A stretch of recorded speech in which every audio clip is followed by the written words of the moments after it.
It was raining, the kind of rain that doesn't stop. The kind that feels like it's trying to wash something away. The streets were empty, too empty. Streetlights flickered, reflections shaking on the wet road like nervous shadows. But by something that's been waiting. Tonight's story begins on a rainy night when silence speaks louder than thunder, and every drop of rain feels like a warning. If you hear footsteps behind you, don't turn around.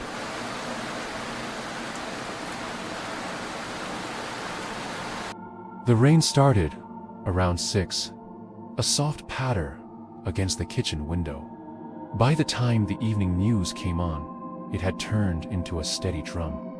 The microwave clock blinked 7:17. The house settled into that familiar sound.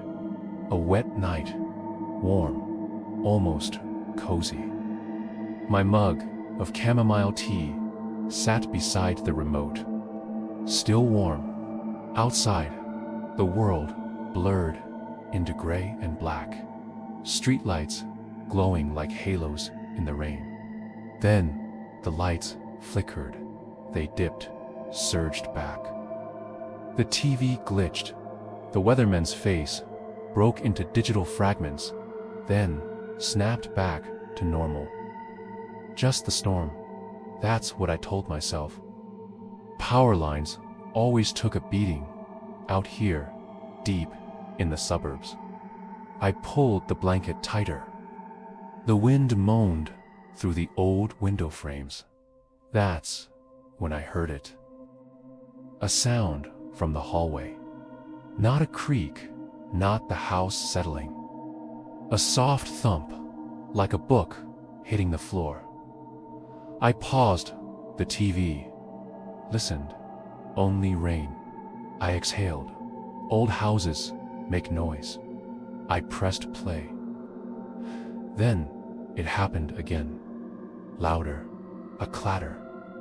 From the living room, my heart skipped. I wasn't supposed to be alone. But my roommate, Sarah, was staying at her sister's. She had promised. No, Sarah. I lowered the remote slowly. The silence felt heavier now. Hello. My voice sounded wrong, too small. No answer. I stood. The carpet felt cold under my feet. The living room was dark, lit only by the kitchen light and the blue glow of the paused TV. Nothing looked out of place. Then I saw it. A book on the floor. Moby Dick. It had been on the shelf. I picked it up. I put it back, told myself it was nothing, but the unease stayed. Thunder cracked. Lightning flashed. The power went out. Not a flicker. Gone. Darkness swallowed the room. I grabbed my phone. The screen lit my face blue. 8:03. I turned on the flashlight, headed for the breaker box. Every step sounded too loud. The switches were all on. Nothing tripped. That wasn't right. The fridge was still humming, the furnace still running. Just the lights. I turned to leave. The flashlight caught the mirror on the closet door. My reflection stared back, pale, tense, and behind me, a flicker. I spun around. Nothing. I laughed under my breath, told myself to calm down. I went for candles. That's when my hand brushed something cold. A glass, sitting in the middle of the kitchen island. It should have been on the drying rack. I stared at it. This wasn't just the storm. Is anyone here? My voice shook. Then I heard scratching. From the pantry, slow, rhythmic. I grabbed the cast iron skillet, opened the door.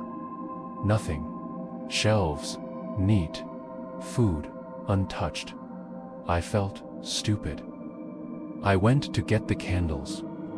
As I crossed the living room, I glanced at the front window and froze. A face pressed against the glass. Gone in an instant. Reflection, I told myself. It had to be. The entire block was dark. Streetlights out. That explained the power. I lit the candles. The shadows came alive. My phone buzzed. Sarah. Power out there too. Everything normal. I tried to relax. Then came the tapping on the window. 3 slow taps. Not rain. Tap, tap, tap. I stood. Hello. Silence. Then scraping. From the side of the house. The rose bushes. That's all. That had to be it. I looked at the window again. My reflection stared back, and behind it, a shadow. I turned. Nothing. I was losing it. I went to the kitchen, poured water, and saw it again. The face, not pressed to the glass, looking in. I dropped the glass. It shattered. The face didn't move, didn't blink. I ran, locked myself in the bedroom. Then I heard scraping from the window. Inside, the curtains glowed faintly. A shadow stretched across the wall. Then a hand emerged. Too long, too pale. Not human. I screamed, ran for the door. The house whispered my name. You are here. The deadbolt wouldn't turn. The whisper came closer. You belong here now. Something touched my shoulder, cold, strong. I was dragged back, past the candles, past the light, into darkness. In the shadows, I saw faces. Many of them, watching, waiting. The rain kept falling. The house settled. And after my screams stopped, a new sound began. Scratching. From the pantry, the house was no longer just a house. It was a cage, and I was part of it. Always.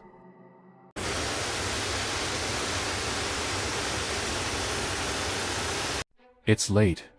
The rain has been coming down for hours. Not a gentle rain, a heavy, steady downpour. The kind that turns the world outside into dark, blurred shapes. I'm in my small apartment, 3rd floor. The only light comes from my laptop and the dim lamp in the corner. Normally, the rain is comforting. White noise, something that helps me focus. But tonight, it feels heavy, trying to work. But the silence kept pulling my attention away. That was the first thing that felt wrong. The rain was loud, but underneath it, the city was gone. No sirens, no buses, no voices from the neighboring apartments, just rain and quiet. I walked to the window and looked down. The street was empty. Not quiet, empty. No cars, no umbrellas, no movement. Streetlights reflected across the wet asphalt. Long, wavering streaks of light. It was beautiful. In a lonely, unsettling way. I stood there, watching the rain. That's when I saw him. A man, standing on the corner across the street. No umbrella, no coat, just standing there, letting the rain soak him. I couldn't see his face, only a dark shape against the glowing pavement. It was strange, but I told myself his car probably broke down, or he was waiting for someone. I went back to my laptop. A few minutes later, I looked again. He hadn't moved. Same spot, same posture. A chill ran through me. I told myself not to be stupid. People do strange things. Still, the silence felt different now, like the building was holding its breath. I went to the kitchen to make tea. As I filled the kettle, I glanced out the small window above the sink, the one that looks into the alley. That's when I saw her, a woman, standing perfectly still, right in the middle of the alley, her back to my building, her head tilted upward, like she was watching the rainfall. Her clothes were soaked, clinging to her body. I froze. The kettle overflowed. I didn't notice. My heart started to race. This wasn't normal. I shut off the water and walked back to the living room. I looked down at the street corner. The man was still there, but now he had turned. Facing my building, I couldn't see his face, but I knew he was looking up at me. Cold dread filled my chest. I stepped back from the window. A prank, a coincidence, a stupid thought. None of it felt right. I sat on the couch with my back to the glass. The rain slammed against the windows. The silence inside the apartment was deafening. I could hear my own heartbeat. I told myself I was tired, that my mind was playing tricks. After a long moment, I forced myself to look again. I needed proof. The man was gone. Relief washed over me. I almost laughed. I finally breathed. I turned away, ready to make tea, ready to forget this night. Then I saw the reflection.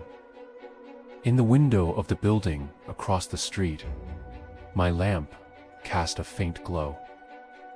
I could see my own window reflected, and behind me, a tall, dark shape. I haven't turned around. I'm still staring at the reflection. The rain is starting to sound like whispers, and it's moving.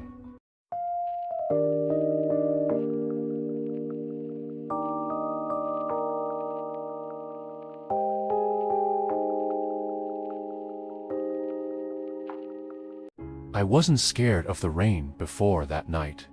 It was just weather, background noise, something you barely noticed unless it ruined your plans. That evening, it started raining while I was driving home. Not a storm, no thunder, just a constant, steady rainfall that blurred the streetlights into long orange streaks. Traffic was light. The radio kept cutting in and out, but I blamed the weather. I live in a small rented house at the edge of the city, one of those quiet streets where everyone keeps to themselves. Same cars parked in the same spots, same porch lights always on. When I pulled into my driveway, I noticed the rain had changed. It sounded heavier, not louder, closer, like it was falling directly on my roof and nowhere else. I sat in the car for a moment, engine running, watching the windshield. The wipers smeared the water back and forth, but no matter how fast they moved, the glass never fully cleared. I remember thinking the rain looked thick. I shut the engine off and stepped outside. The cold hit immediately. The smell of wet soil and asphalt filled the air. My shoes squelched slightly as I walked to the front door. Normal, completely normal, until I noticed the mailbox. Water was dripping from inside it. That didn't make sense. It has a lid. It always stays dry. I opened it. Empty. No letters. Just water, pooling at the bottom, slowly overflowing onto the concrete. I closed it and shook my head. Probably condensation, I told myself. Humidity does weird things. Inside the house, it was quiet. Too quiet. No ticking clock. No distant traffic.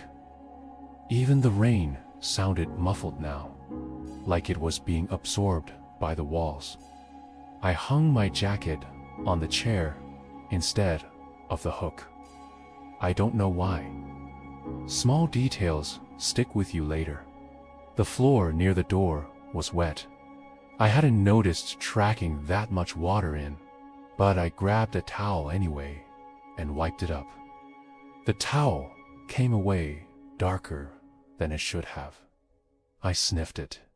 It smelled stale, like water that had been sitting too long.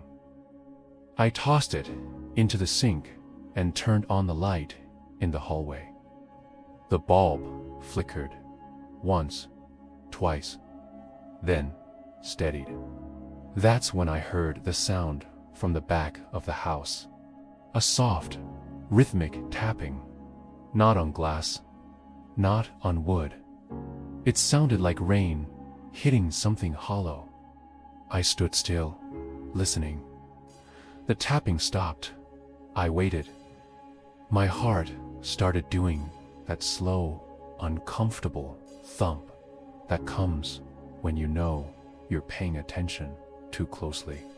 I walked toward the sound, down the hallway, past the bathroom, toward the spare room at the back.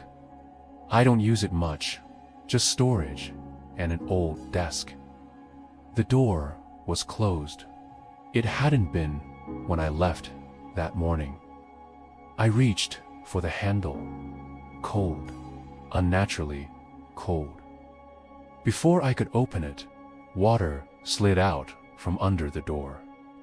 Just a thin line at first, then more. I stepped back instinctively.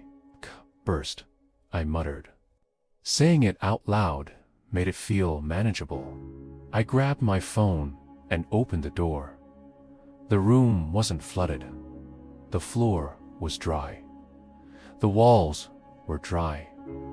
The ceiling was fine, but the window was open. Rain poured in through it, not splashing wildly, not blowing in with the wind, but falling straight down, like the room was outdoors. The rain inside the room didn't make a sound. That's what bothered me most. I crossed the room and shut the window. The rain outside continued. Inside, the air felt heavier, damp against my skin. I turned to leave. There were wet footprints on the floor, bare feet facing me to come vinta. Frozen, trying to convince myself they were mine. They weren't. I hadn't gone that far into the room. The footprints slowly filled with water, like they were being refreshed from above. Drip, drip from the ceiling. I looked up. Nothing. No leak. No stain. Just smooth drywall. I backed out of the room and shut the door. The tapping started again. This time from above my head, from the ceiling of the hallway, like rain falling on a roof. But I was already inside, I spent the night on the couch with the lights on. I didn't move. Every few minutes, I'd hear water shifting, dripping, sliding along surfaces that shouldn't be wet. I didn't sleep. By morning, the rain outside had stopped. Sunlight came through the windows. Birds were chirping. The house looked normal again, dry to dry. The spare room door was open. The footprints were gone. No water anywhere. I almost convinced myself it was exhaustion, stress, a bad night, until I stepped outside. The driveway was dry. The street was dry. Only my roof was wet. Water dripped steadily from the gutters, forming a small puddle directly beneath my front door. Like the rain hadn't finished with my house yet.